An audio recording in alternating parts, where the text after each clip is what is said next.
Olá, Tadeu, tudo bem? Tudo bom? Como vai? Tudo ótimo. Que bom. É um prazer estar falando com você. E eu queria saber um pouquinho, primeiro sobre o seu nome completo, a sua idade, onde você nasceu e onde você vive atualmente. Bom, meu nome completo é Domingos Tadeu Chiarelli, eu sou de Ribeirão Preto, porém desde 75 eu estou aqui em São Paulo. E qual foi a pergunta? É, é, onde você vive Assim, eu atualmente? vivo em São Paulo Ok, desde 75. legal. Desde 75? Cinco. E eu queria que você me contasse um pouquinho sobre a sua experiência com artes, como iniciou e quando. Tá. Bom, a minha experiência com as artes visuais, ela se inicia em Ribeirão Preto mesmo. Ribeirão Preto tinha uma interessante escola de artes plásticas, fundada por dois artistas italianos, Domenico Lazzarini e Bassano Baccarini, na década de 50. E eles tinham um curso infantil. Então eu frequentei o curso infantil e uma das minhas irmãs, em determinado período, era secretária dessa escola e trabalhava à noite. E eu lembro que eu era muito pequeno, eu ia com ela e ficava assistindo às aulas, sobretudo as aulas de História da Arte do professor Gismondi. Enfim, então tinha um ambiente ali que me motivou para essa área. Aí, na década de 70, na hora de prestar o vestibular, eu estava na dúvida se eu fazia teatro, publicidade ou história da arte. Prestei artes plásticas, porque a USP até hoje não tem um curso de graduação em história da História. arte. Mas quando eu entrei na ECA, no departamento, a minha ideia era sair para fazer história, mas eu fui orientado naquele momento a ficar no departamento de artes plásticas, porque ali trabalhava uma das principais autoridades em história da arte no Brasil, que era o Walter Zanini. Então eu continuei na ECA, enfim, fui aluno do Zanini, tive uma bolsa de iniciação científica, tendo ele como meu orientador. Que legal. Enfim, fui encaminhando para essa área. Que legal, eu não sabia desse dado. E me conta um pouquinho sobre sua experiência como curador. Bom, a experiência como curador, ela surgiu naturalmente, a gente pode dizer assim, como fruto de um trabalho de pesquisa. É bem assim, surge de uma maneira muito pontual. Na década de 80, se eu não me engano, na década de 80, eu trabalhava, além de dar aula na USP, que eu dou aula lá desde 83, eu também trabalhava no Centro Cultural São Paulo, no departamento de Ok. pesquisa, Legal. e fazia um estudo sobre jovens artistas paulistas. Que curioso. Na verdade, era um grande dossiê jovens artistas paulistas. E fui fazer uma comunicação, olha como são as coisas, uma comunicação sobre essa minha pesquisa num congresso do Comitê Brasileiro de História da Arte em Mariana, em Minas Gerais. E aí fiz minha comunicação e entre os vários colegas que estavam na plateia, estava a professora Ana May Barbosa, que era minha colega no Departamento de Artes Plásticas e diretora do Museu de Arte Contemporânea da USP.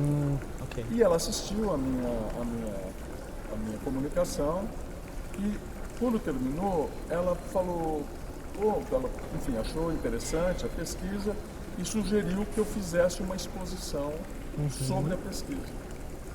Então, para mim foi um incentivo, imagina, eu não preciso dizer o quanto isso foi importante para mim.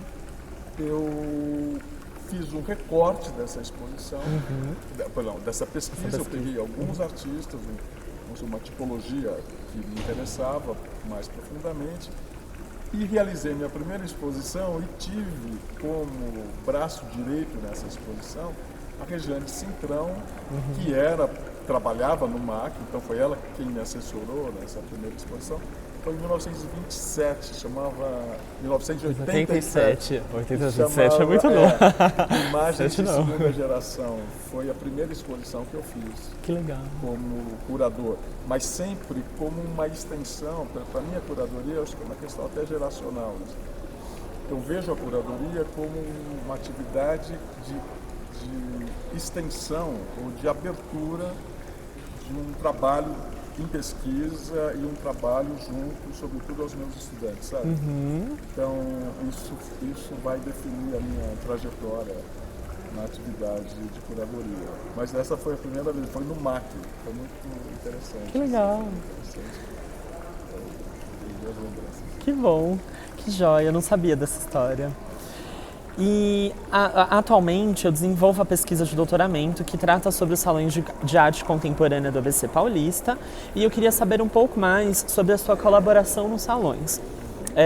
O que você se lembra, o que você se recorda, você disse que tinha passado por Santo André. Isso. Conta um pouquinho mais. Eu, na verdade, já no meados dos anos 80, talvez antecedendo um pouco essa primeira exposição como curadora, tinha uma atividade,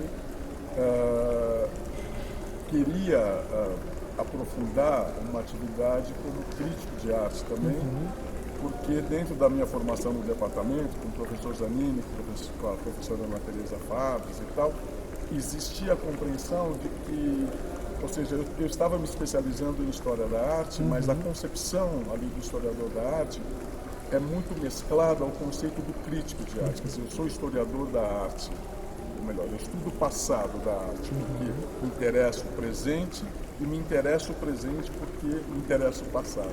Então, essa ponte entre passado e presente, futuro, eu estava muito consciente disso. Então, comecei a escrever para jornais, colaborar para jornais. Quando surgiram os primeiros convites para participar como júri de salão, eu comecei logo muito cedo. Assim. No início dos anos 80 eu já estava trabalhando. Porque o salão te obriga a estar atento, as novas gerações que estão surgindo e tal. E dentro dessa experiência, sobretudo no interior de São Paulo, mas também na cidade de São Paulo, no Rio de Janeiro, em outros estados e tal, eu sempre tive muito cuidado, eu sempre fui muito ligado, acho que pela minha formação, pelos professores que eu tive e tal, a ficar muito atento também nessa questão da formação dos acervos. Porque a gente sabe que não é a situação ideal, me parece, mas a situação que nós temos é que muitos dos prêmios de aquisição dos vários salões, não só do ABC, mas enfim, de vários outros, essas premiações elas vão formando um núcleo do acervo da instituição que abre os salões, né? que patrocina os salões, que tem como atividade a realização de salões anuais e bienais. Então, na participação desses salões, eu sempre tive muita consciência, desde sempre, na importância da premiação.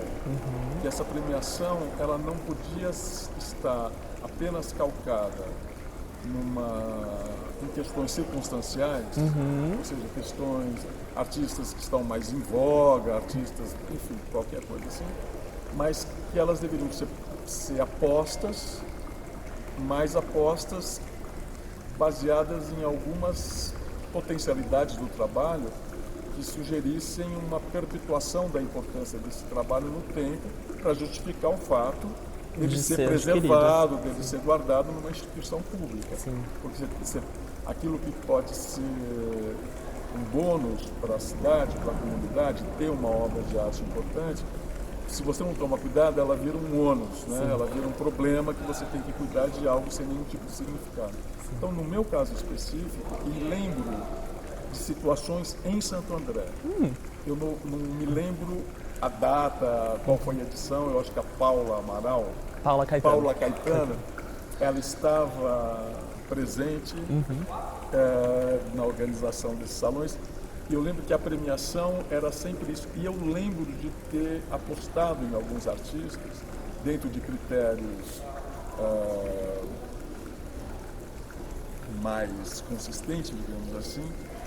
Apostei na premiação de determinados artistas ali que vingaram depois. Que eu acho que hoje fazem parte, de fato, do patrimônio artístico de lá. Tenho exemplos interessantes também em Ribeirão Preto, em outras cidades, enfim, nesse sentido. Não sei se isso responde muito bem a tua questão, mas Sim, esse é a minha... E em Florianópolis, sabe, de tentar inclusive falar para os colegas do júri, olha, é importante essa premiação, tem que tomar muito cuidado, porque a hora que a gente premiar isso passa a ser patrimônio público. Então é uma despesa, tem que ter um retorno importante. Enfim, essa é a minha questão. Legal. Pegando o gancho aqui dessa fala, eu vou pular para outra questão. Que se você, o que você vê, se há na seleção uma preocupação com a perpetuação daquela obra artista? Fica claro no momento de um júri, por exemplo, nesses que você participou, olhando para o que foi, né? Esses que você participou em Santo André, ficava claro para o restante, para todo o júri, né, que essas obras eram adquiridas e elas iam gerar uma permanência desse artista? Olha, isso de uma maneira geral, eu não percebia nessas experiências que eu tive. Quer dizer, claro que um ou outro colega possuía isso na cabeça, compartilhava comigo essa preocupação. Mas isso não era a norma, porque eu acho que você tem muito dentro de um salão, se você me permite. Claro. Você tem um dado assim, que você tem um critério que antecede, quer dizer, quando você vê os trabalhos, quer dizer, você tentar relacionar o trabalho de um jovem artista a uma determinada tradição ou a quebra de uma determinada tradição, alguns elementos que ele põe para contribuir nesse debate mais amplo da arte. Isso é uma coisa. Agora, existe outra coisa muito importante, que numa exposição, num salão, quando você vai montar, você vai premiar, você vai pensar aquele salão, as obras se escolhem e se excluem naturalmente. Então, o que significa isso? Você pode ter só trabalhos medíocres. Sim. E eles vão se mostrando quem é menos medíocre que o outro.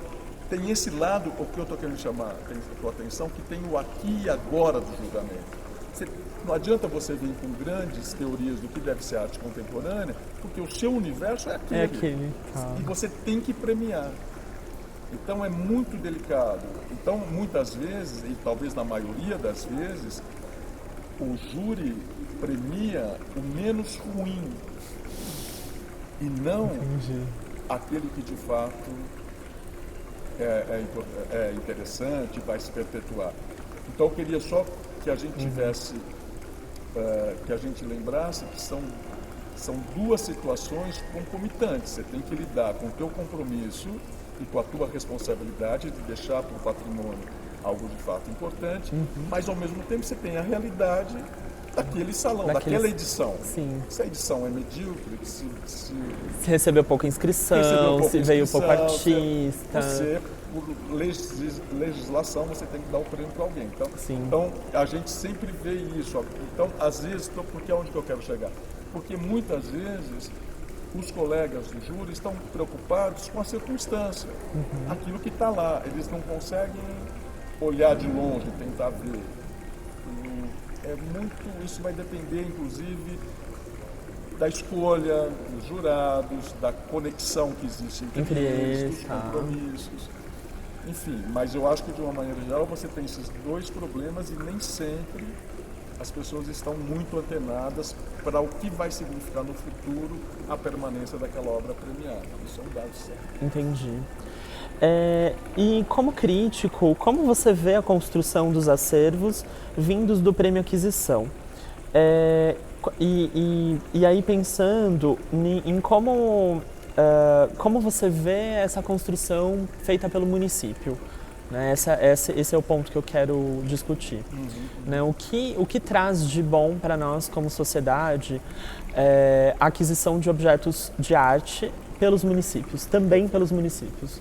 Olha, eu penso o seguinte, que os municípios, eles têm a responsabilidade com a formação cultural, ela, na maioria das vezes, é puramente retórica, né? Na verdade, a grande parte não se interessa. É de qualquer maneira, e a gente tem exemplos importantes no Brasil, e muitos exemplos importantes fora do Brasil, é que faz parte do orgulho de uma cidade, de um município, dos cidadãos, o patrimônio artístico e cultural que ela produz e promove. Né? Então, nesse sentido, quer dizer, do meu ponto de vista, eu acredito que todos os municípios deveriam ter uma verba dedicada à formação de acervo, né? A formação de artistas, enfim, claro, das escolas de arte e tal, mas a formação de acervo com o intuito, inclusive, de trazer para o município, não só ajudar na produção e comprar a produção local, que eu acho que é fundamental também, mas, sobretudo, você trazer obras de fora para incrementar o debate local. Isso não existe no Brasil. Né? O que existe em alguns municípios, sobretudo, eu conheço mais os municípios do estado de São Paulo, alguns, não todos, em que existe a única maneira desse município angariar um patrimônio artístico para a comunidade é por meio do salão de arte. Então, é o único momento em que, por questões que um dia a gente pode... Eu andei estudando como é que surgem esses salões aqui, o boom dos salões do interior de São Paulo e tal. Eu acho que, como é a única maneira, o único momento em que os governos municipais abrem a guarda, isso é gozado. Não que eles queiram, não é que eles acreditam, porque eles não acreditam, entendeu? Agora, eles são obrigados por uma legislação prévia que os antecede, certo? E que vem de outras cidades maiores, eles são obrigados a colocar esse dinheiro para a compra dessas obras. Que é um dinheiro, às vezes, a maior parte das vezes, em relação ao ABC, por exemplo, é um dinheiro ínfimo, né? Irrelevante. Grande parte dos dinheiros, das verbas destinadas à cultura e arte. De qualquer maneira, vai sendo acumulado um patrimônio do qual se espera o município vai ter que dar alguma destinação efetiva a elas, porque em tese ele tem que conservar, ele tem que estudar, tem que criar condições para conserva, estudo, promoção, divulgação, enfim. Então eu acho que não é a ideal, você está entendendo, do meu ponto de vista. Por quê? Porque é isso que eu te falei, se você faz salões medíocres, você vai ter uma coleção medíocre.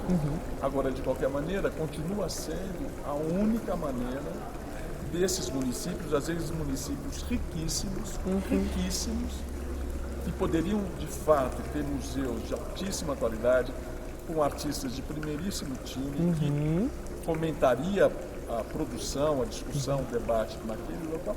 Eles não fazem nada. Então, nesse sentido, eu vejo assim, que a permanência dos salões está aí, né? Quer dizer, é uma coisa que vem do século XVIII, sei lá, ainda em pleno século XXI ela está presente e ela se torna necessária, ela continua necessária até o momento em que se criem políticas públicas talvez mais efetivas na formação e na constituição de acervos. Então, no momento em que você faz parte do júri, é um momento muito sério. Eu acho que aí, por isso, voltando, né?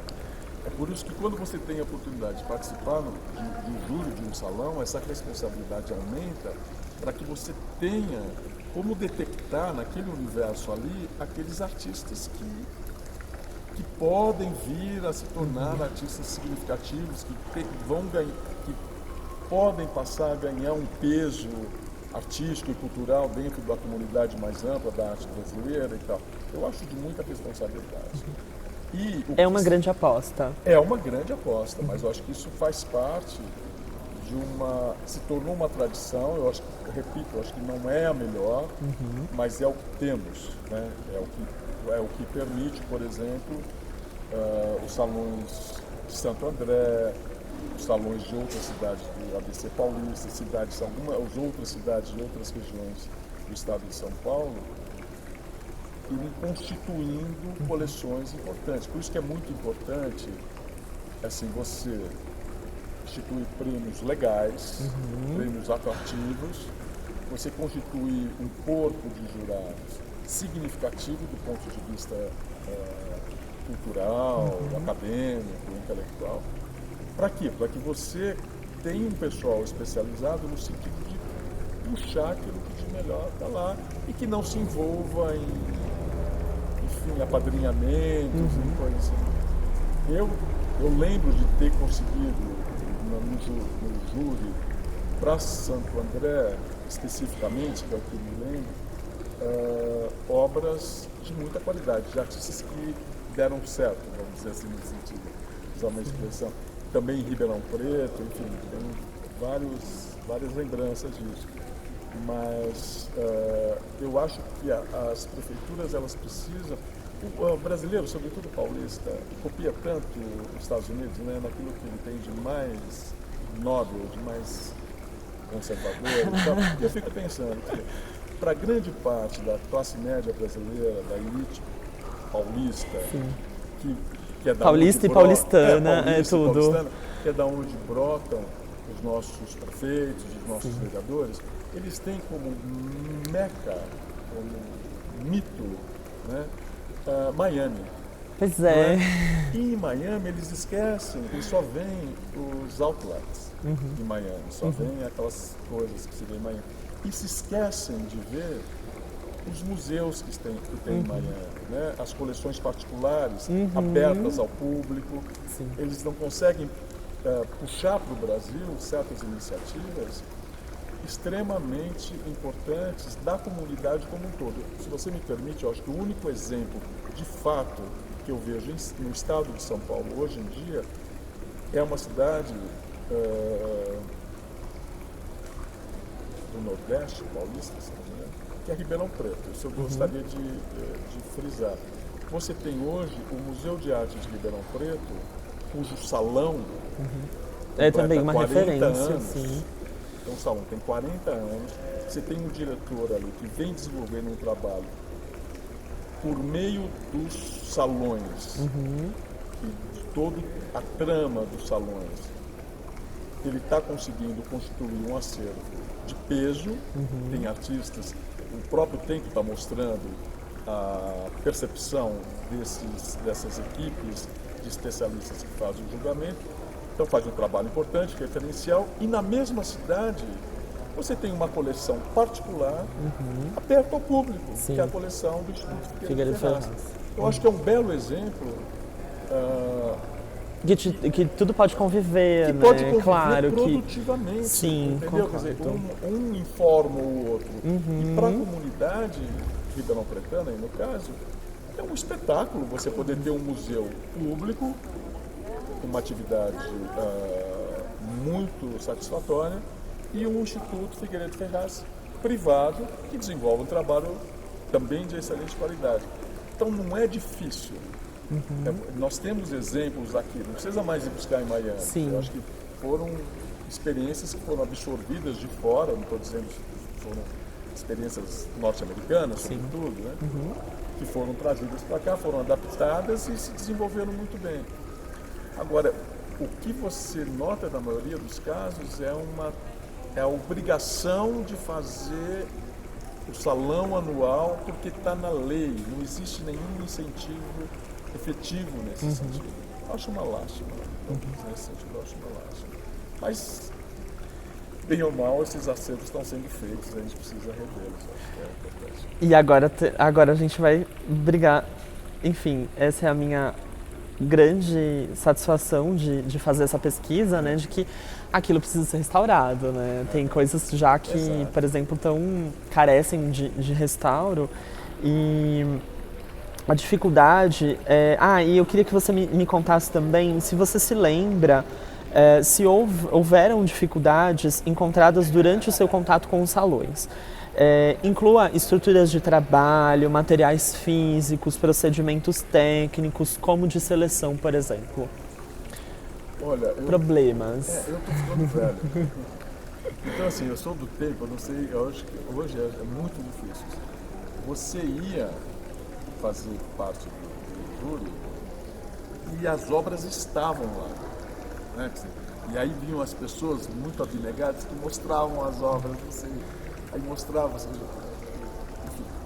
Hoje em dia isso está mais sofisticado, muito embora ninguém me convide mais para participar de salão. Porque todo mundo acha que eu, sei lá, não sei se eu já acho que eu sou passado. Não. Aí eu fico... Você sempre figura entre a lista de mais queridos. Mas isso depois se modificou, eu acho que está mais profissional, vamos dizer, para o bem e para o mal, né? Então acho que, pelo menos do que eu me lembro, faz alguns anos que eu não participo de júri, faz uns 3, 4 anos, era muito mais, como é que fala? Tinham procedimentos mais lógicos, mais objetivos. Agora, é claro que, você, por exemplo, você vê os trabalhos via fotografia, no primeiro momento. Isso não é absolutamente o ideal, mas é o possível pela quantidade imensa de obras que... E pelo gasto também que já era para o artista, né? Também tem isso, quer dizer, então, aí no segundo momento as obras chegam, né, quando você é o pré-selecionado, aí as obras vêm, aí você pode ter um contrato menor com as obras. Eu acho que isso é fundamental. Mas eu acho que houve esses processos se tornaram mais objetivos. E eu acho que as pessoas que estão por trás desses salões, de uma maneira geral, eu acho que eu tenho o maior respeito por elas. Porque você vai em locais, em localidades, que a impressão que te dá é que aquele salão está sendo realizado por causa daquela pessoa. Porque aquela pessoa acredita, porque aquela pessoa mobiliza. É maravilhoso, né? Você vê isso em várias... Que é mais ou menos a figura do João dos quadros, o João Dekaikov, não sei se você conhece ele. Não. O João é a pessoa que, para São Bernardo, as artes visuais praticamente dependem dele, né? Ele durante os 30 anos, durante os 30 anos de pinacoteca que tem em São Bernardo, ele que toda vez ia pedir coisa para artista, ia fazer as coisas. Isso você encontra muito nessa cidade do interior, não só nas cidades do interior, também em capitais, outras capitais do país. Essas pessoas que elas acreditam e elas conseguem mobilizar, e se não forem elas, a coisa não vai para frente. E essas pessoas estão ficando cada vez mais profissionais. Isso é um dado importante também. Sim. Acho que o Brasil, nos últimos anos, na área das artes visuais, passou por um processo de profissionalização muito significativo. Essas pessoas, sei lá, 40 anos atrás, elas eram abnegadas, mas elas não tinham o estofo. Hoje, elas continuam com a mesma abnegação, mas com uma qualificação muito maior, a ponto de você chegar, visitar certos museus em que a questão expográfica, tudo que remete à apresentação das obras, ser muitas vezes melhor do que as próprias obras expostas. Você entendeu? Entendi. Em alguns locais você vê essa defasagem, porque essas pessoas são muito qualificadas. Agora, esses acervos que foram sendo formados nas últimas décadas através dos salões, nem sempre foram felizes na aquisição dessas obras. Então aí, mas eu acho que isso pode, com o tempo, ser resolvido, eu acho que é um problema. Porque isso que eu falo, quando você compra alguma coisa, você premia alguma coisa motivado apenas pela circunstância, e depois a comunidade vai ter, se ela não tiver uma legislação prévia, ela vai ter que cuidar daquela insignificância para o resto da eternidade. Esse é o problema, esse é um problema sério. A gente teria que criar mecanismos da instituição poder eventualmente se desfazer de algumas coisas que de fato foram julgadas erroneamente. Alguém pode dizer, bom, mas os julgamentos também evoluem e se transformam. É um risco que nós corremos. Mas, de qualquer maneira, é o que temos aqui no Brasil. Sim, é importante.